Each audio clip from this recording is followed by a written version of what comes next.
Il marchait seul, perdu, sans repère. Tout le monde le prenait pour un fou. Mais ce jour-là, au bord de la route, il croisa une femme remplie de l'Esprit de Dieu, une prophétesse. Ce que vous allez voir est bien réel. Un homme troublé, rejeté de tous, va être touché par la puissance du ciel. Restez jusqu'à la fin, car un miracle est sur le point de se produire. N'oubliez pas de vous abonner et d'activer la cloche de notification. Le jeune homme, fou, était assis sur le trottoir en s'amusant. Il attrapait des mouches et les mangeait, sans se rendre compte de ce qui lui arrivait. La prophétesse s'approcha de lui, guidée par l'Esprit Saint, avec un grand étonnement, et dit: Qui a mis ce jeune garçon dans cet état? Je déclare, par le sang de Jésus-Christ qui a coulé sur la croix, que tout esprit maléfique qui a pris le contrôle de ton esprit soit détruit.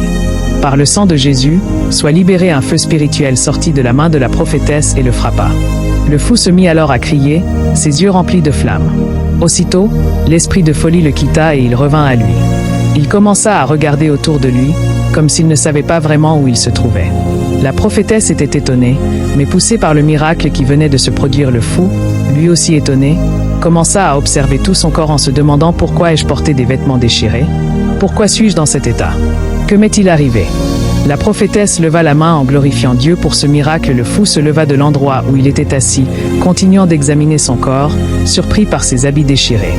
La prophétesse lui dit: Le méchant a mis dans une condition très honteuse. Le jeune garçon répondit: S'il vous plaît, madame, nous sommes en quelle année? La prophétesse lui répondit: Nous sommes en 2025. Le garçon, étonné, demanda: Comment pouvons-nous être en 2025? Excusez-moi, où sont Jeannette, Justine et mon grand frère? Où sont-ils, s'il vous plaît? Il regarda partout et demanda: Où sommes-nous? Comment suis-je arrivé ici? Je ne comprends rien. Et la prophétesse se tenait debout face à lui et lui dit: Monsieur, je ne vous connais pas. La seule chose que j'essaie de vous dire, c'est que je vous ai vu assis ici, en train d'attraper des mouches et de les manger, et Dieu est intervenu dans votre vie. L'homme, dépassé, resta planté là, ne sachant plus quoi dire. Il commença à réfléchir et dit: Normalement, nous devrions. Je devrais être en 2015. Tout ce dont je me souviens, c'est que j'allais au marché pour vendre. Comment puis-je me retrouver ici, maintenant, en 2025? La prophétesse était aussi étonnée. Le jeune homme reprit: Mais madame, je vous demande, où sommes-nous exactement? La prophétesse lui répondit: Nous sommes au Nigeria. Le garçon rétorqua: Jamais. Comment ai-je pu arriver ici? Normalement, je devrais être au Ghana. La prophétesse s'écria au Seigneur. Le jeune homme expliqua: Je t'ai dit que je voyageais pour aller au Ghana, acheter au marché là-bas, puis revenir vendre ici au Nigeria, en 2015. Alors comment peut-il être aujourd'hui 2025? À ce moment, une jeune femme arriva avec empressement et dit au jeune garçon: Je te cherchais partout. Où étais-tu? L'homme, en pleurant, répondit: Jeannette, je ne sais même pas ce que je fais ici. Tout ce dont je me souviens, c'est que j'allais au Ghana pour acheter en 2015, et aujourd'hui, je me retrouve en 2025 dans cet état. La jeune femme commença aussi à pleurer. Moi-même, depuis tout ce temps, je me suis déjà mariée 12 fois. Depuis notre séparation, je n'ai pas pu rester au foyer. Ma vie est foutue, tous les hommes me rejettent. Je suis allée voir tous les féticheurs du Nigeria, mais aucun n'a pu résoudre mon problème. Je ne sais même pas ce qui m'a mené jusqu'à toi ici maintenant. Qu'est-ce qui ne va pas? La prophétesse leva la voix en s'écriant: Tout ce qui vous arrive vient de vous-même. Vous le saviez? La femme répondit: Non. Comment? La prophétesse dit: Vous vous souvenez, vous avez fait une alliance entre vous. Toutes furent étonnées. Elles entrèrent en esprit et commencèrent à passer en revue des événements passés. Un jour, le jeune homme croisa sa petite amie sous un grand arbre. La jeune femme lui dit: Promets-moi que tu ne me laisseras pas. L'homme répondit: Je te le promets, mon cœur, je ne peux jamais te laisser. La femme demanda: Acceptes-tu qu'on fasse une alliance entre nous? L'homme, rempli d'amour et souriant, dit: Oui, pas de problème. Mon cœur, je dois te donner tout l'amour que j'ai en moi. La femme, contente et souriante, répondit: Je suis prête à tout ce que tu veux. Ne perdons pas de temps. Comment peut-on faire l'alliance? La femme réfléchit un instant et dit: Oui. Ou bien on va le faire avec mon bout d'oreille. L'homme répondit: Oui, pas de problème, enlève-le. La jeune femme enleva le bout d'oreille de son oreille et dit: Ça y est, mon amour, donne-moi ta main. L'homme lui tendit la main, et elle la serra. Le garçon dit: Mon amour, ça fait très mal. La femme remit le bout d'oreille au garçon, et lui aussi la piqua avec. Leur sang commença à couler. Ils collèrent leurs doigts ensemble, et une lumière spirituelle s'échappa d'eux. Puis la femme dit: Je t'aime. Je te promets qu'à partir d'aujourd'hui, je te suivrai malgré toutes tes conditions. L'homme répondit: Je te promets qu'à partir d'aujourd'hui, je t'amènerai jusqu'à la fin de mes jours. Je ne te laisserai que si le malheur me frappe. Il prononça ces mots tandis que les anges qui circulaient exauçaient leur alliance. La femme ajouta encore: Au retour, quand je devrai te quitter, peu importe quel mari j'aurai à part toi, que la paix me manque. Ils avalèrent alors le sang de l'alliance, et en terminant, ils s'embrassèrent, sans savoir que l'alliance avait été exaucée. La jeune femme, en pleurant, dit donc cette simple chose que nous avons faite a foutu notre vie en l'air, jusqu'à ce que tous les hommes me rejettent. La prophétesse confirma. Mais oui, le jeune homme continua de pleurer en voyant qu'il avait perdu tout son temps et l'amour l'avait conduit dans la fausseté. La jeune femme pleurait aussi. L'amour m'a rendu très aveugle. Quand je m'approche même de certains hommes, ils me disent que je sens mauvais, alors que je me lave bien et que je prends soin de moi. La prophétesse dit non. Ne pensez pas que les mots que vous prononcez ne sont que de simples paroles. À chaque instant, des esprits passent sans que nous les voyions. Avant que chacun de vous retrouve la paix pour se marier, vous devez briser cette mauvaise alliance qui est sur votre vie privée. Le jeune homme commença à pleurer et dit « S'il vous plaît, servante de Dieu, sauvez-moi. Comment pouvons-nous détruire cette alliance ?» La prophétesse lui répondit « Non, calmez-vous. Ne vous inquiétez pas, Dieu contrôle tout. Je vais prier pour vous. Gardez vos mains. » La femme et l'homme se tiennent la main. La prophétesse ferme les yeux et dit « Je prie au nom de l'Éternel que toute alliance faite par vos mains et que le diable a prise pour travailler soit brisée. Que le Dieu qui a libéré Joseph de prison vous délivre au nom de l'Éternel. Toute alliance maléfique qui manipule votre vie soit brisée. Toute alliance qui enchaîne votre vie soit brisée.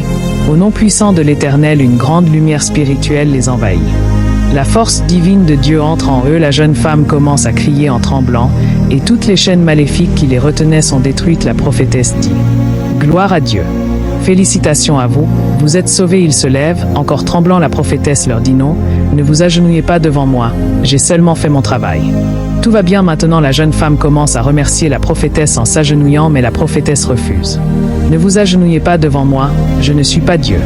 Vous devez seulement rendre grâce à Dieu pour son œuvre. » Avertissement spirituel pour ceux qui font des alliances DE sans PAR. Amour. Ne jouez pas avec ce qui dépasse l'amour humain lorsque vous faites une alliance de sang avec une personne, par amour. Vous ouvrez une porte spirituelle dangereuse. Le sang est sacré. Il est le langage des alliances éternelles, et quand vous le mêlez sans l'autorité de Dieu, vous entrez dans un territoire que le diable contrôle. Vous pensez sceller votre relation. Mais vous liez votre âme. Ce n'est plus de l'amour, c'est une chaîne invisible, un pacte d'attachement, une captivité démoniaque. Le diable ne réclame pas toujours votre vie tout de suite. Il prend votre paix, votre destinée, votre joie, votre liberté spirituelle, et vous ne comprenez pas pourquoi les cauchemars, la confusion, les disputes et les séparations s'ensuivent. Voici ma consigne pour vous. Stoppez immédiatement toute forme de rituel de sang. Détruisez tout objet, photo ou symbole lié à cette alliance. Repentez-vous sincèrement devant Dieu. Confessez cette alliance impure. Renoncez à haute voix à toute connexion de sang hors de l'alliance divine. Cherchez la délivrance et la prière auprès d'un serviteur ou d'une servante de Dieu remplie du Saint-Esprit. Ne retournez plus jamais à ce genre de pratique. Même par curiosité ou pour tester l'amour. Le véritable amour ne demande pas le sang. Il demande le respect, la patience et la bénédiction de Dieu. Ce que Dieu unit est éternel. Ce que le diable unit par le sang détruit lentement, jusqu'à la mort. Voici une prière puissante pour toutes les personnes qui ont fait une alliance de sang par amour et qui ont, sans le savoir, ouvert une porte au diable. Seigneur Jésus-Christ, toi le Dieu vivant et saint, je viens devant toi pour demander miséricorde pour toutes les âmes qui ont fait une alliance de sang hors de ta volonté. Par ton sang versé à la croix, je demande que tu brises toute alliance démoniaque, tout lien d'âme, tout pacte caché, qui donne accès à l'ennemi dans leur vie. Que tout lien de sang impur soit brisé maintenant, au nom puissant de Jésus-Christ. Seigneur, délivre-les, purifie-les, et restaure leur esprit, leur âme et leur destinée. Qu'ils soient libres pour t'aimer, t'adorer et marcher dans ta lumière. Au nom de Jésus, j'annule toute malédiction, toute confusion, toute souffrance issue de cette alliance. Et je déclare leur liberté totale, par la puissance du Saint-Esprit. Amen. Abonnez-vous pour ne pas rater la prochaine vidéo. Merci. Regardez cette histoire très choquante. Une femme prophétesse marchait lorsqu'elle aperçut un groupe de mendiants. En les dépassant, elle ressentit immédiatement qu'un esprit impur se cachait parmi eux. Elle s'arrêta avec assurance et dit à haute voix « Excusez-moi, excusez-moi » puis, en elle-même, elle invoqua Jésus. Jésus, Jésus-Christ, elle les salua « Bonsoir ». Les mendiants lui répondirent « Bonsoir », s'adressant à une jeune femme assise dans un fauteuil roulant. Elle dit « Que Dieu vous bénisse, jeune femme. Mais pourquoi ce jeune garçon est-il en train de mourir dans vos bras ?» La femme dans le fauteuil répondit « Il est malade, ». Et la prophétesse reprit « Il est malade ?» Jésus, puis elle pointa une autre personne et cette jeune fille aveugle. « Qui est-ce » ? « C'est ma sœur, » répondit la femme, « Votre sœur ?» ?»« Oui, » confirma-t-elle. La prophétesse désigna ensuite un vieil homme, noté cet homme âgé. « Qui est-ce » À cet instant, le visage du vieillard changea subtilement, « C'est notre oncle », répondit encore la femme.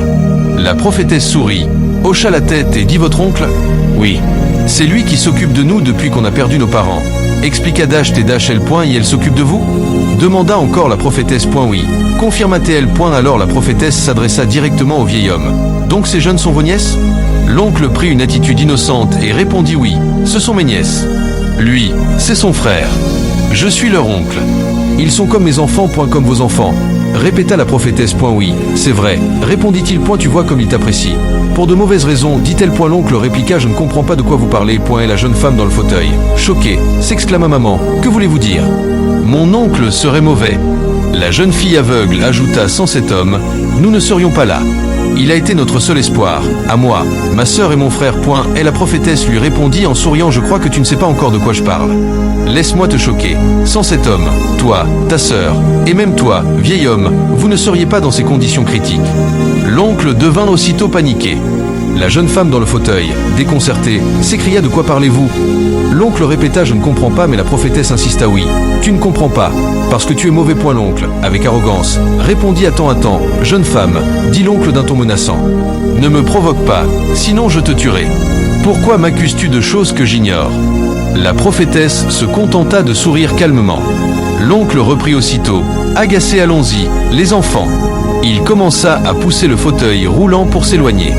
Mais la prophétesse l'arrêta net. Monsieur, arrêtez-vous là. Vous ne saviez pas que Dieu existe vraiment?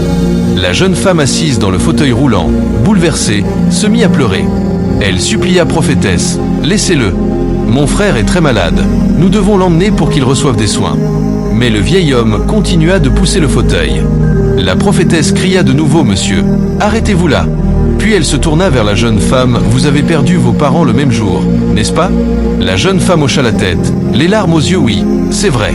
Votre père est mort le matin, et votre mère le soir. C'est exact?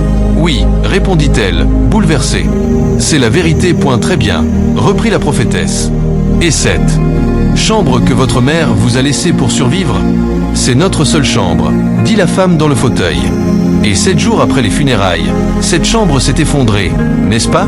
La jeune femme, surprise, s'exclama. Oui, c'est vrai. C'est la vérité. L'oncle, de son côté, commença à montrer des signes de panique. Il ouvrit grand les yeux, comprenant que son secret était en train d'être dévoilé. Et la prophétesse poursuivit. Et vous pensiez qu'il n'y avait rien derrière tout ça? Non, répondit la jeune femme. On croyait que tout venait de Dieu. Non, s'exclama la prophétesse. Jamais Dieu n'apporte la souffrance dans la vie de quelqu'un. Regardez bien ce vieil homme. Elle pointa du doigt l'oncle. C'est lui qui est derrière tout ce qui vous arrive. C'est lui qui contrôle votre souffrance. Et la jeune femme dans le fauteuil cria. Choqué. Mon oncle? Comment notre oncle pourrait-il être à l'origine de tout ce malheur? Très bien, dit la prophétesse. Je comprends que vous ne pouvez pas le croire tout de suite. Mais je vais vous le prouver. Elle leva les yeux au ciel et demanda. Croyez-vous que Dieu, le Tout-Puissant, peut résoudre votre problème? Oui, je le crois, répondit la femme handicapée. Je sais que Dieu est au courant de tout, et je crois qu'il peut encore agir. S'il vous plaît, aidez-nous. C'est bien, dit la prophétesse. L'oncle, de plus en plus nerveux, regardait autour de lui, ne sachant plus quoi faire. Merci Seigneur, murmura la prophétesse. Je te rends gloire pour cette mission à laquelle tu m'as appelé aujourd'hui. Elle s'approcha du petit garçon, toujours inconscient, posa la main sur lui et déclara avec foi. Par la puissance de Dieu, je prie pour que cet enfant reçoive la vie. Un esprit en feu sortit aussitôt du corps du petit garçon, et il retrouva la vie. La jeune femme s'écria, bouleversée. Junior, tu es en vie. Gloire à Dieu. Elle criait de joie avec sa sœur aveugle. L'oncle, essayant de jouer la comédie, leva la main en l'air et dit. Merci Seigneur. Mais en réalité, il était loin d'être content. Son œuvre de ténèbres venait d'être brisée. Et la jeune femme se tourna vers la prophétesse, les larmes aux yeux. Merci beaucoup, maman spirituelle. Le vieux sorcier baissa la tête et posa discrètement sa main. Le vieux sorcier posa sa main sur la tête du petit garçon. À la surprise générale, l'enfant se leva sur ses 2 pieds, complètement guéri. Il allait bien. Mais aussitôt, l'oncle s'énerva. Ses yeux devinrent flamboyants, laissant échapper des étincelles de feu maléfique. La prophétesse, elle, resta calme, indifférente à sa rage. Elle se tourna vers la jeune femme dans le fauteuil roulant. Donne-moi ta main. Puis, avec autorité, elle déclara. Toi, jeune femme handicapée, tu n'es pas née ainsi. Je commande maintenant, par la puissance de Dieu, que tout esprit maléfique qui a pris le contrôle de ton corps soit détruit. Il ne lui est plus permis de demeurer en toi. L'oncle, toujours incrédule, prit cela comme une comédie. Il commença à crier, le regard furieux, les narines tremblantes, fixant la prophétesse avec mépris. Mais elle poursuivit avec fermeté. Par le Saint-Esprit qui agit en cet instant, je détruis tout malheur, toute impuissance, toute œuvre diabolique semée dans cette vie. Au nom puissant de Jésus, lève-toi de là où tu es assise. Un feu divin descendit sur les jambes de la jeune femme. Toutes les chaînes spirituelles furent brisées. Elle se leva, lentement mais sûrement, libérée. L'oncle, choqué, ouvrit grand la bouche, abasourdi par le miracle. Et la jeune femme, en larmes, commença à marcher. Elle remercia Dieu avec joie. Merci Seigneur pour ce miracle. Le vieux sorcier, lui, faisait semblant de se réjouir. Il afficha un faux sourire et leva les mains en l'air, tout en étant intérieurement furieux que son œuvre soit détruite. Les deux sœurs s'embrassèrent avec émotion. L'oncle, de plus en plus inquiet, bredouilla « Merci Seigneur ». La jeune femme supplia « S'il vous plaît, sauvez aussi ma sœur ». La prophétesse s'approcha de la jeune fille aveugle, lui prit la main et déclara « Je parle en tant que servante de Dieu, ouvrière du Très-Haut. Car tout ce que j'ai lié sur la terre sera lié dans les cieux. Et tout ce que j'ai délié ici sera aussi délié là-bas. Au point J proclame que tout esprit invisible qui empêche cette jeune fille de voir soit détruit par le sang de Jésus. » Aussitôt, un esprit malveillant sortit des yeux de la jeune fille, et elle retrouva la vue. Elle ôta ses lunettes et, stupéfaite, constata qu'elle voyait parfaitement. Elle bondit de joie, riant et remerciant Dieu. Encore une fois, leur oncle feignit la joie, sautant lui aussi, les prenant dans ses bras. Les jeunes filles remercièrent la prophétesse avec reconnaissance. « Merci beaucoup. Que Dieu vous donne encore plus de force. » Mais soudain, l'oncle changea de ton puisque le miracle est fait. « Allons maintenant à la maison célébrer cela avec les autres enfants. » Et elle voulut commencer à pousser le fauteuil roulant. Mais la prophétesse l'interpella sévèrement. « Monsieur, revenez ici. Arrêtez-vous là. » L'oncle répondit « Tu as déjà fait le miracle. Laisse-nous partir célébrer. » Mais intérieurement, il savait que toute son œuvre était tombée à l'eau. La prophétesse répondit « Célébrer quoi ?» Elle tendit la main vers lui et déclara « Tu es détruit maintenant. Confesse-toi ». Le vieux lui lança « Confesser quoi ?» La prophétesse sourit et hocha la tête. « Tu veux continuer à jouer au sérieux ?» L'oncle, furieux, la menaça « Si tu continues à me provoquer, je te tue ici même. » Puis il dit à ses nièces « Allons-y. » Les enfants, mais la jeune femme s'interposa. « Oncle, tu es sérieux, là ?» L'oncle, hors de lui, voulut s'en prendre à la prophétesse, mais elle le coupa net. « Toi, vieux sorcier, tu te crois fort ? Laisse-moi te dire une chose. Devant mon Dieu, tu n'es rien. Le pouvoir que le diable t'a confié est minuscule. » Le vieux s'avança avec colère, tendit les doigts vers elle et dit « Ferme ta bouche. Ton Dieu ne sera jamais plus puissant que le mien. » Il sortit alors de sa poche un petit bâton rouge maléfique. Ses nièces, prises de peur, s'éloignèrent aussitôt de lui. Et la prophétesse le repoussa. Mais le vieux sorcier commença à épeler des incantations maléfiques sur le bâton. « Toi, mon Dieu, c'est en toi que j'ai mis toute ma confiance. Tu m'as remis un grand pouvoir à travers ce bâton. Tue-moi cette femme maudite. » Un feu diabolique sortit du bâton, mais la prophétesse le bloqua avec sa Bible. Le sorcier lança un autre sort, et encore une fois, elle le repoussa avec autorité. Elle lui dit « Tu es satisfait maintenant ?» L'oncle répondit « Mon diable est un serviteur puissant. » Ses nièces s'étaient réfugiées derrière la prophétesse. Le vieux tendit encore une fois le bâton vers le ciel et cria « Diable tout-puissant, exauce ma prière !» Le vieux sorcier lança de nouveau le feu maléfique sur la prophétesse. Un feu intense s'éleva, et la terre se mit à trembler. Mais la prophétesse leva sa Bible avec puissance, la pointant vers lui. Elle déclara d'une voix ferme « Dieu a toujours dit que chaque fois que je l'invoquerai, il me répondra. Alors je déclare aujourd'hui que toute arme forgée contre moi par le diable est détruite. Au nom de Jésus, que le feu de Dieu abatte ce vieux sorcier. » Aussitôt, un grand tonnerre tomba sur le sorcier, le projetant au sol. Il hurla de douleur et cria en s'éloignant « Pardonnez-moi, pardonnez-moi !» Mais la prophétesse lui ordonna « Confesse-toi maintenant. Je t'ordonne, par le feu puissant de Dieu. » Le feu divin continuait de s'abattre sur lui. « Feu, feu, feu !» criait la prophétesse à chaque prière, et le feu tombait puissamment sur l'oncle. À bout de force, le vieil homme s'écria « Pardonnez-moi. Alors confesse-toi !» insista la prophétesse. Et elle s'assit enfin au sol, le souffle coupé, et dit « Oui, je vais me confesser. » Ses nièces, terrifiées, l'observaient avec méfiance, comme face à un lion blessé. L'oncle reprit, les larmes aux yeux « Oui, c'est moi. C'est moi qui ai tué votre père et votre mère. Je voulais aussi prendre la vie du petit garçon, parce qu'il est le seul fils que votre père ait mis au monde. » À ces mots, la jeune femme se mit en colère et cria « Oncle, donc c'est toi. C'est toi le malheur qui a détruit notre famille. Pourtant, mon père m'avait mis en garde contre toi. Mais j'ai négligé ses paroles. Que Dieu te punisse. » Elle ajouta en pleurant « Plus jamais personne parmi nous ne t'appellera oncle. Tu es maudit jusqu'au jour de ma naissance. » Le vieux essaya de lui demander pardon. La prophétesse s'interposa « Calme-toi, ma fille. » À ce moment, ils virent le petit bâton rouge de sorcellerie tomber et se dissoudre. L'oncle paniqua de nouveau. Il se recula, effrayé. Mais la prophétesse le rassura « N'aie pas peur. Dieu a déjà détruit toutes les forces maléfiques liées à ce bâton. » Elle se tourna ensuite vers la fille qui avait été aveugle. « Peux-tu pardonner à ton oncle ?» En pleurant, elle répondit « Non, jamais. Il nous a trop fait de mal. Que Dieu lui rende le coup. » La prophétesse secoua la tête. « Non, ce n'est pas ainsi que Dieu agit. Si Dieu devait punir chacun selon ses fautes, aucun de nous ici ne serait sauvé aujourd'hui. » Elle toucha la jeune fille et lui demanda « C'est Dieu qui t'a créé ?» « Oui, répondit-elle. » Elle posa ensuite la même question à la sœur « Et toi, c'est Dieu qui t'a créé ?» « Oh oui, ce petit garçon aussi. Debout là, c'est Dieu qui l'a créé, n'est-ce pas? Et même votre oncle. Dieu veille sur chacun de nous. C'est pourquoi je vous en supplie, pardonnez. Vous avez en vous l'esprit de pardon. Laissez Dieu juger, mais vous, libérez vos cœurs. En larmes. La jeune fille répondit « Je prie au nom de Jésus, que tu sois pardonné. » La prophétesse s'approcha maintenant du vieux sorcier. Elle le regarda droit dans les yeux et dit « Monsieur, voyez-vous maintenant que toute puissance véritable appartient à Dieu seul ?»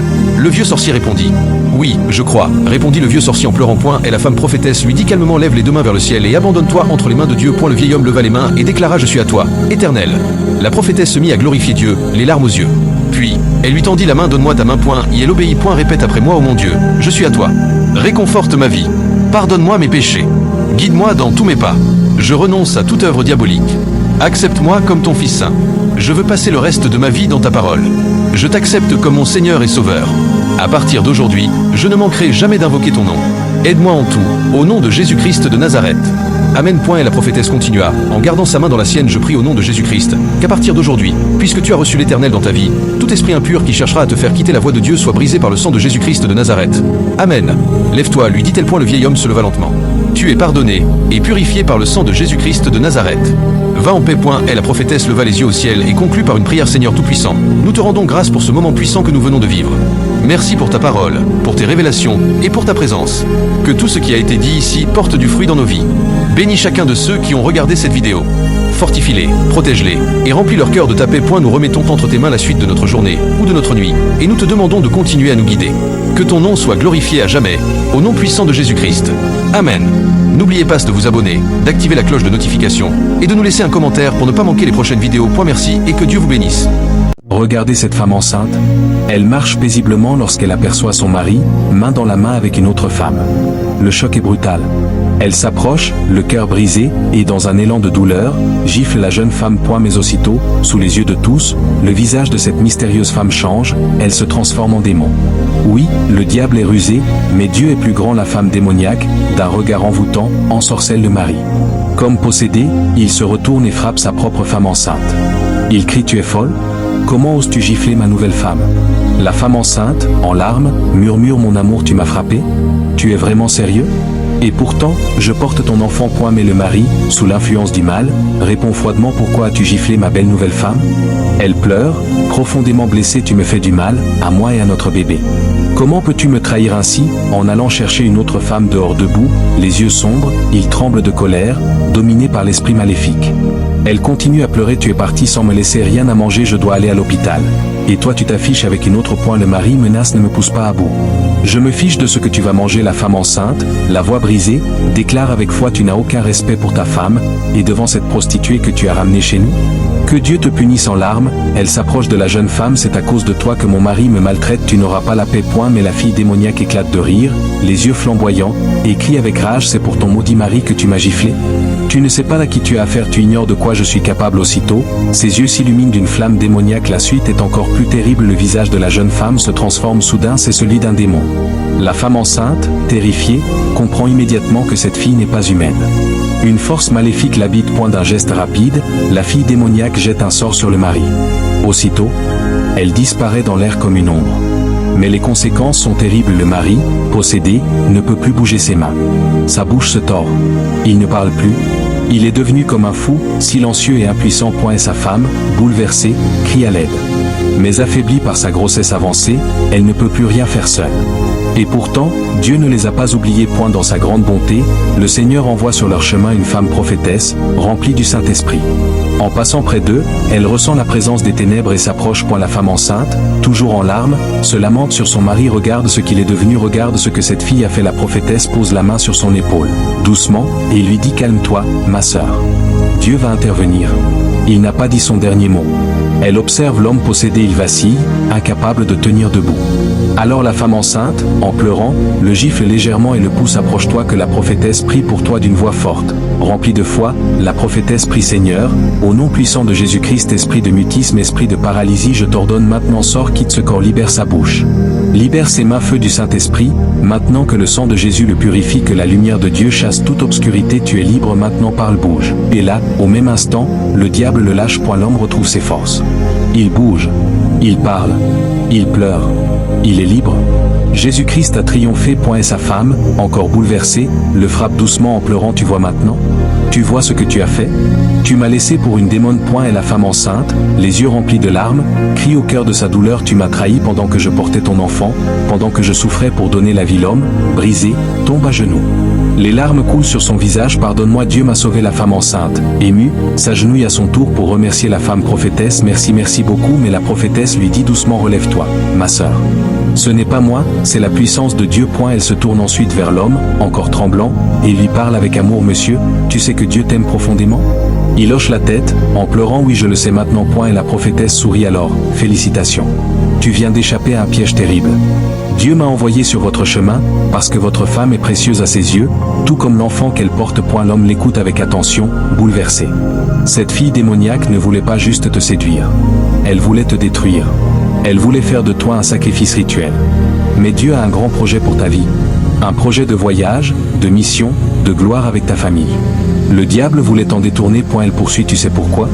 Parce que lorsqu'une femme est enceinte, le royaume des ténèbres cherche à s'introduire pour avorter les promesses de Dieu. Mais le Seigneur a protégé ta maison. Puis, avec autorité et douceur, elle donne ce conseil à partir d'aujourd'hui, donne ta vie entièrement à Dieu. Mets-le en premier dans tout. Aime ta femme plus que toi-même. Sois présent pour ses besoins. Soutiens-la. Protège-la. Rends sa vie douce. Et reste à ses côtés pour le reste de vos jours. Car Dieu t'élèvera au-delà même d'un président. Amen. Touché au plus profond, l'homme comprend enfin. Il s'agenouille devant sa femme, pose sa tête sur ses genoux, et dit en sanglotant, pardonne-moi. Je t'ai blessé. Mais je veux recommencer. Je veux être l'homme que Dieu veut que je sois, pour toi et notre enfant. Et la femme enceinte, toujours en larmes, accepte enfin le pardon de son mari. Elle le fait doucement se relever, pose ses mains sur son visage, et dit avec tendresse, mon amour, je t'aime toujours. Et je continuerai de t'aimer dans la foi de l'Éternel. Un message pour vous, hommes infidèles. Quand un homme abandonne son foyer, surtout une femme enceinte, pour courir après une autre, il ouvre la porte à la destruction spirituelle. Ce que Dieu a uni, aucun homme ne doit le briser. Ce que le diable offre paraît doux au début, mais finit toujours dans la honte et la souffrance. Mais la grâce de Dieu est plus grande que toutes nos fautes. Même si tu tombes dans le piège du malin, Dieu peut t'envoyer une prophétesse, une femme remplie de l'esprit, pour t'arracher des griffes du démon. Reviens à Dieu. Repens-toi. Honore la femme que Dieu t'a donnée. Elle est ton véritable secours, ta bénédiction cachée. Ne laisse pas tes passions t'emmener à la perdition. Dieu restaure, mais il cherche un cœur humble et obéissant. Prière. Seigneur éternel, toi qui vois dans le secret, toi qui sondes les cœurs blessés et les âmes égarées, je viens te prier pour cet homme, pour cette femme, pour ce couple que l'ennemi voulait briser. Seigneur, pardonne les erreurs du passé. Pardonne l'abandon, la trahison, l'aveuglement. Là où le diable a semé la confusion, viens restaurer l'amour, la paix et la vérité. Merci pour cette femme prophétesse que tu as utilisée pour libérer. Merci parce que tu n'abandonnes jamais tes enfants. Merci pour cette femme enceinte qui a gardé la foi, malgré la douleur. Maintenant, je déclare par la puissance du Saint-Esprit que toute malédiction soit brisée, que toute langue muette soit restaurée, que l'unité du foyer soit scellée par le sang de Jésus-Christ. Que ton feu purifie, que ta lumière éclaire, et que ta paix règne dans cette maison. À une nom puissant de Jésus-Christ. Amen. Que ce témoignage serve à d'autres. Que ce qui a été fait dans les ténèbres soit désormais utilisé pour la gloire de Dieu. Et que jamais plus, le diable ne trouve une porte d'entrée dans votre veille. À une nom puissant de Jésus-Christ. Amen. Tu as été touché par ce message. Ne garde pas cette bénédiction pour toi. Like cette vidéo. Abonne-toi dès maintenant. Partage à quelqu'un qui en a besoin. Chaque abonnement, c'est une âme qui rejoint le mouvement de Dieu. Ne regarde pas sans agir. Si Dieu t'a parlé, montre-le avec un like, un commentaire d'encouragement, et surtout, abonne-toi pour ne rien manquer de ce que Dieu prépare. Chaque vidéo est une semence spirituelle. Plante cette semence dans ton cœur en t'abonnant maintenant. Tu as été édifié? Ne garde pas le silence. Like, partage, commente et abonne-toi pour faire grandir cette œuvre de Dieu. Merci, et que Dieu te bénisse puissamment.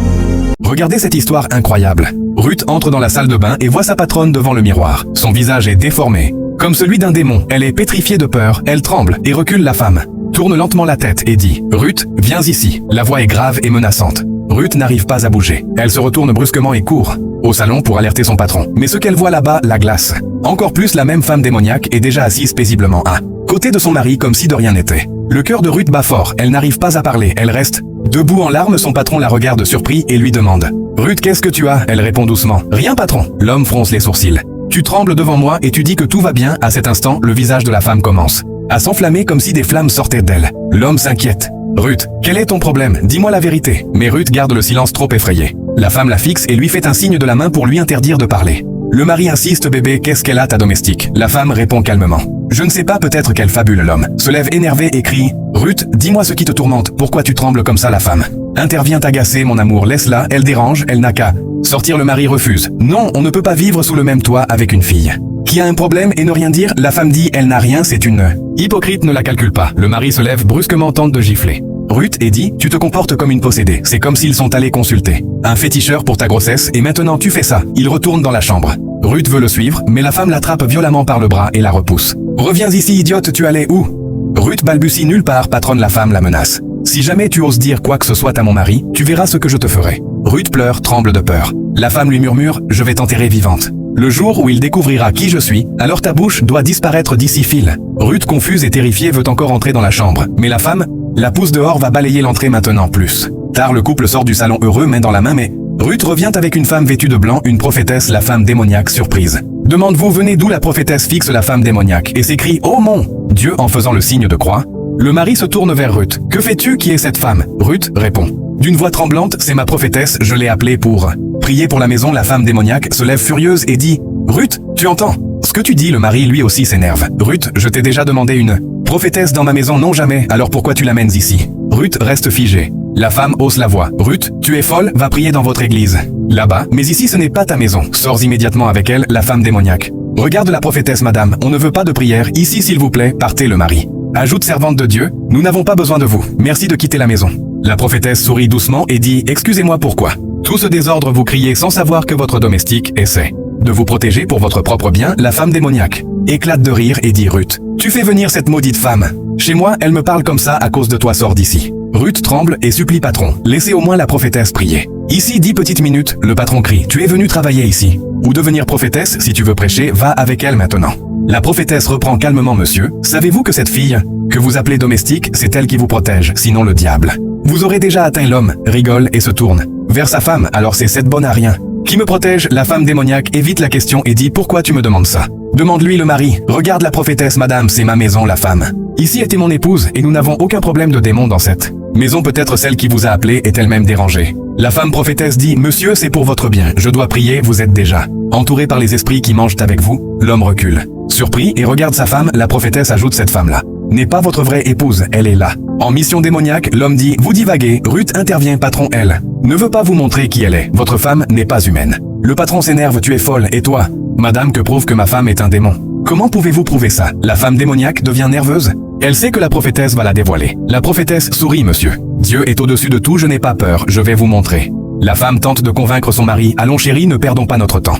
Ruth et sa maudite prophétesse vont rester ici, partons. Le mari hésite, d'accord, mais attendons un peu, voyons sa comédie. La femme insiste, non, on y va maintenant. La prophétesse alors déclare avec une voix forte, Dieu me dit que dans 7 jours tu seras pris pour un sacrifice. Ruth tombe à genoux pleurant, patron, ne laissez pas qu'on vous tue. L'homme stupéfait s'arrête et regarde la prophétesse droit dans les yeux. Dites-moi la vérité. La prophétesse dit, votre femme n'est pas réelle, elle est venue avec une mission. La femme crie encore, elle ment, chérie, cette femme est folle. L'homme s'énerve, madame, c'est assez, vous me fatiguez, vous. Voyez ma femme là, belle avec un bon teint, vous voulez me faire croire qu'elle est un esprit maléfique? La prophétesse se lève la main et prie au nom de Jésus. Toi, esprit démoniaque, quel est ton but ici? La femme démoniaque crie, qui es-tu pour me parler ainsi? J'ai déjà tout fait pour le captiver. Toi, tu viens pourquoi?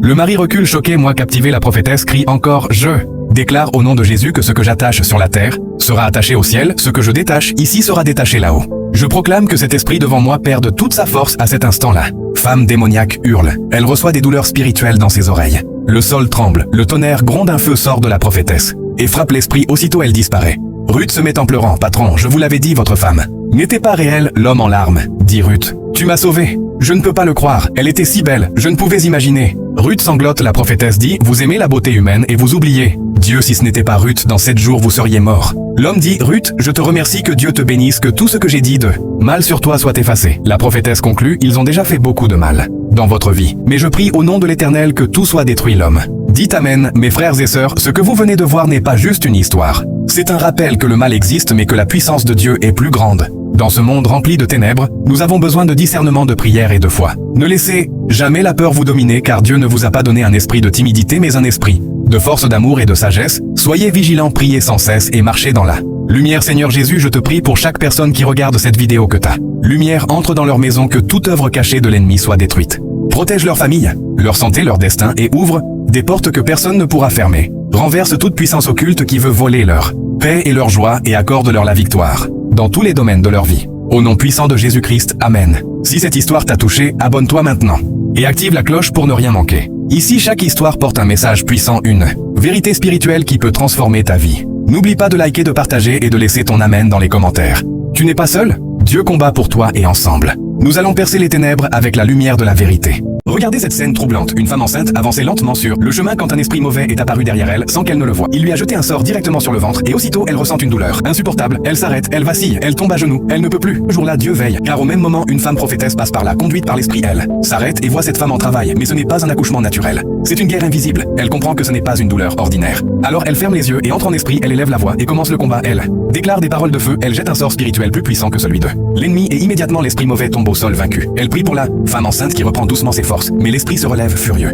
Il crie: toi qui es-tu pour me défier? Tu vas me sentir. Il forme un grand sort maléfique et le lance sur la prophétesse, mais elle reste debout. Elle serre sa Bible contre elle comme un bouclier et déclare par le feu puissant de l'Éternel: tu es vaincu. Elle rejette le sort et un feu divin descend du ciel et consume l'esprit maléfique. Il hurle, il tremble. Il tombe encore incapable de supporter la puissance de Dieu et il disparaît sur place. Mais voilà qu'une autre femme arrive en courant en criant: sauvez-moi, sauvez-moi! Elle veut toucher la femme enceinte, mais la prophétesse l'arrête. Non, ne la touche pas, laisse. Dieu agir aujourd'hui est un jour où les secrets tombent. La femme supplie encore, elle dit: s'il vous plaît, sauvez-moi. La prophétesse lui demande: tu es qui pour elle? Et la femme enceinte répond: prophétesse, c'est ma mère. Alors la prophétesse lève les yeux vers le ciel et dit: gloire à Dieu, ce qui était caché vient d'être révélé, ce qui était lié vient d'être brisé, car quand Dieu agit, personne ne peut l'arrêter. Si tu crois que Dieu révèle ce que les ténèbres veulent cacher, alors abonne-toi, partage cette vidéo et écris amen dans les commentaires. La révélation continue ici. La scène se déroulait dans le grand salon, baigné d'une lumière pâle. Si cette vidéo touche ton cœur, ne pars pas sans t'abonner. Ici, chaque parole porte une lumière et chaque vidéo est une clé spirituelle pour ouvrir les yeux et les cœurs. Abonne-toi, active la cloche et marchons ensemble dans la révélation de Dieu. L'homme dormait profondément sur le canapé. Son pied, recouvert de bandages sombres, semblait inerte. Sa femme, poussée par une curiosité qu'elle ne comprenait même pas, s'approcha sans un bruit. Tremblante, elle se pencha et, lentement, elle retira les couches de tissu. L'homme ne bougea pas, il ne sentit rien. Mais ce qu'elle vit alors, elle n'aurait jamais dû le voir, une plaie béante mais vivante, une bouche noire, une faille dans la chair. Une porte ouverte sur l'enfer, quelque chose y remuait, quelque chose l'attendait soudain. L'ombre s'échappa, invisible mais puissante. Elle s'enroula autour du visage de la femme, elle hurla: sauvez-moi, cria-t-elle, les mains tendues dans le vide, les yeux déjà envahis par la malédiction. De son mari dans le couloir, dissimulé dans l'ombre, la domestique observait curieuse. Inquiète, elle guettait depuis un moment, elle le savait, quelque chose n'était pas normal, cette blessure avait toujours été étrange. Et les avertissements du maître, trop insistant, le mari se réveilla brusquement. Il vit sa femme, assise à côté de lui, les yeux vides, le visage figé dans une expression d'horreur. Il comprit immédiatement, le mal avait été libéré, un frisson glacial traversa son corps. À peine avait-il ouvert les yeux qu'une douleur aiguë monta de son pied jusqu'à sa poitrine, une douleur qu'il connaissait trop bien, celle du pacte, celle du diable qui réclame. Il serra les dents. Son pied brûlait, comme si des flammes lui rongeaient la chair. Le mal était à nouveau éveillé. Il se redressa avec peine, les traits tirés par la souffrance tremblant. Il chercha les bandages tombés au sol, il les ramassa et malgré la douleur, il les enroula de nouveau autour de sa plaie maudite. Chaque tour du tissu était comme une tentative désespérée de refermer la porte de l'enfer. Sa femme brisée pendant ce temps. Sa femme restait au sol. Elle murmurait faiblement, les yeux perdus dans le vide, comme si une partie d'elle était restée de l'autre côté dans l'ombre. Le mari s'agenouilla auprès d'elle. Des larmes coulaient le long de ses joues. Pourquoi tu as fait ça, murmura-t-il. La voix brisée: je t'avais prévenu, personne ne devait voir. Il la prit dans ses bras, essayant de la réconforter, malgré le vide dans son regard. Il posa sa main sur sa bouche, doucement mais fermement, pas par cruauté, mais par peur. Il ne voulait pas que d'autres entendent, il ne voulait pas que le mal se propage. Je suis désolé. Mon amour, dit-il en pleurant, je ne voulais pas que tu paies pour mes fautes. Depuis le couloir, la domestique observait toujours. Figée, elle avait tout vu, tout compris et maintenant, elle savait. Dans cette maison, il y avait un secret trop lourd, trop ancien. L'homme, toujours agenouillé près de sa femme, le cœur battant, sortit son téléphone. Ses mains tremblaient. Le temps jouait contre lui. Il le savait. Il ne pouvait pas gérer seul ce qui venait d'être libéré. Il ouvrit ses contacts. Chercha un nom. Le chef, un homme puissant. Le lien entre lui et le pacte. Celui qui l'avait initié. Celui qui l'avait guidé dans les ténèbres, contre richesse, pouvoir et la perte de son âme. Et malgré tout, il l'aimait. Il le voyait presque comme un père. Il appuya sur appeler. Le téléphone sonna. Une fois, deux fois, puis une voix froide répondit: oui. Chef, s'il vous plaît, aidez-moi. Elle a vu la blessure, elle a ouverte. Ma femme est tombée dans la malédiction, je ne veux pas la perdre. Je vous en supplie. Silence, un silence plus lourd que la mort, puis la voix du chef. Glacial, tu connaissais les règles, personne ne devait la voir, personne ne devait toucher. Maintenant c'est trop tard, je ne peux rien pour toi, mais je l'aime, hurla l'homme, je vous ai tout donné, ma loyauté. Mon pied, ma vie. Et maintenant vous m'abandonnez? Tu as fait ton choix, répondit le chef, tu dois vivre avec ses conséquences, et il raccrocha un cri de rage éclata dans la pièce. L'homme jeta son téléphone contre le mur, les yeux remplis de larmes et de haine, il se retourna vers sa femme, toujours au sol, murmurant des mots sans sens. Prisonnière d'un cauchemar éveillé, pris d'une fureur désespérée, il s'approcha d'elle. L'empoigna par les épaules. « Tais-toi » cria-t-il en la secouant. « Ne parle pas, ne laisse pas le mal sortir. Tu ne comprends pas ce que tu as fait. » Mais ses mains tremblaient. Il ne savait plus s'il essayait de la faire taire ou de la sauver dans le couloir. La domestique recula lentement, terrifiée. Ce qu'elle voyait n'avait plus rien d'humain. Le maître, autrefois si digne, était en train de sombrer dans une folie noire et dans l'air. À un désespoir brut et à une rage incontrôlable dans le couloir, la domestique n'attendit pas une seconde de plus. Le cœur battant, elle fit volte-face et courut à toute vitesse vers la chambre de son maître. Elle savait ce qu'elle cherchait. Depuis des mois, chaque fois qu'elle nettoyait cette pièce, un objet étrange l'attirait, sans raison. Il était caché sous le lit, enfermé dans un sac noir, une grande calebasse. Lourde, recouverte de symboles anciens entourés de fils rouges tressés comme des cordes maudites, elle l'avait vu. Elle s'était toujours posé des questions. Aujourd'hui, elle avait sa réponse. Elle revint précipitamment dans le salon. La calebasse serrée contre la peine, le maître la vit-il entrer que son visage se transforma. Il recula d'un pas, comme si elle tenait entre ses mains un démon vivant. Non, non, dit-il. Terrifié, pose ça. Ne la fais pas tomber, remets-moi ça. Je t'en supplie. Il s'avança, les mains tendues, prêt à tout pour lui arracher l'objet. Donne-la-moi, tu ne sais pas ce que tu fais, tu vas tous nous condamner. Mais la domestique recula. Elle tenait l'objet encore plus fermement, se dirigeant vers le centre du salon. Son regard était fixe, déterminé. Chaque fois que je balayais dans votre chambre, dit-elle, je voyais ça et je me posais des questions. Maintenant je comprends. Elle leva la calebasse. C'est de là que tout vient, c'est là que le mal est enfermé. N'est-ce pas? Tais-toi, hurla le maître, les yeux fous. Tu ne sais rien. Tu ne peux pas comprendre, donne-la-moi. Maintenant il se mit à courir vers elle. Prêt à bondir, elle esquiva, tourna autour du canapé, tenant la calebasse comme une bombe sacrée, et puis elle s'arrêta, serra l'objet contre elle une dernière fois, croisa le regard du maître, puis, dans un geste foudroyant, elle jeta la calebasse violemment au sol. Un tonnerre déchira le ciel. Grondant comme une voix divine, une lumière violente jaillit du sol, frappa l'homme de plein fouet. Il hurla, projeté en arrière, s'effondrant au sol, secoué de spasmes. Sa femme, encore affaiblie, poussa un cri. Mais soudain, ses yeux retrouvèrent leur lumière, l'ombre s'était retirée. Elle revenait à elle, la pièce devint silencieuse, le mal venait d'être frappé. Le pacte venait d'être brisé. Le matin, la maison semblait calme. Trop calme, mais quelque chose n'allait pas. La femme descendit au salon, les cheveux en désordre, les pensées ailleurs, jusqu'à ce qu'un gémissement étouffé attire son attention. Son mari était là, allongé sur le canapé, le visage crispé de douleur. Son pied bandé, plus lourd que jamais, son souffle saccadé. Tu vas bien? Demanda-t-elle doucement, en s'approchant. Il détourna les yeux. Je vais bien. T'occupe pas de ça. Mais soudain, il laissa échapper un cri. Involontaire, brutal, il serrait les dents, mais la douleur revenait, profonde, brûlante. Non. Tu souffres, je vais appeler un médecin. Non, coupa-t-il sèchement. D'un ton brutal, je t'ai dit que ça va. Laisse-moi. Elle le regarda, blessée. Ce n'était pas la première fois qu'il rejetait son aide. Mais ce matin-là, quelque chose était différent. Il cachait quelque chose. Quelque chose de grave. Pourquoi tu refuses qu'on te soigne? Pourquoi tu refuses que je t'aide? Cria-t-elle, la voix tremblante. Ce n'est pas ton affaire, répondit-il froidement. Ah bon? Même ta douleur, ce n'est plus mon affaire. Elle sentit la colère monter. Pas à cause du rejet, mais à cause du silence, du mensonge, du mystère autour de cette blessure qu'elle n'avait jamais vue. Alors, elle prit son sac, ouvrit la porte et dit, d'une voix glaciale, puisque tu préfères souffrir seul, reste dans ton secret, moi, je sors. Et elle quitta la maison. Mais en marchant dehors, son cœur restait lourd, les cris de son mari, ses yeux fuyants, sa douleur, tout tournait dans sa tête. Elle le savait, quelque chose n'était pas normal. Et ce soir-là, elle prit une décision en rentrant, elle chercherait la vérité, même si elle devait briser l'interdit. Père céleste, merci pour cette révélation, merci d'avoir ouvert nos yeux sur ce qui était caché, sur les douleurs silencieuses, les pactes secrets et les ténèbres qui se déguisent. Seigneur, tout ce que cette vidéo a exposé, nous te le remettons. Si quelqu'un souffre en silence dans sa maison, touche-le maintenant. S'il y a une blessure cachée, une malédiction oubliée, que ta lumière vienne l'éclairer, libère les foyers liés par la peur, brise les chaînes invisibles héritées du passé, restaure l'amour, la paix et la vérité dans chaque cœur. Seigneur, que cette vidéo ne soit pas juste une histoire, mais un déclencheur de transformation, que chacun qui l'a regardé soit visité dans sa conscience et poussé à revenir vers toi. Nous déclarons que le mal n'aura plus de place, que la vérité régnera et que ta présence habitera chaque maison qui t'invoque. Merci pour ta protection, merci pour ta grâce et merci pour la révélation. Au nom de Jésus-Christ, Amen. Abonnez-vous, partagez cette vidéo et que la lumière de Dieu vous accompagne.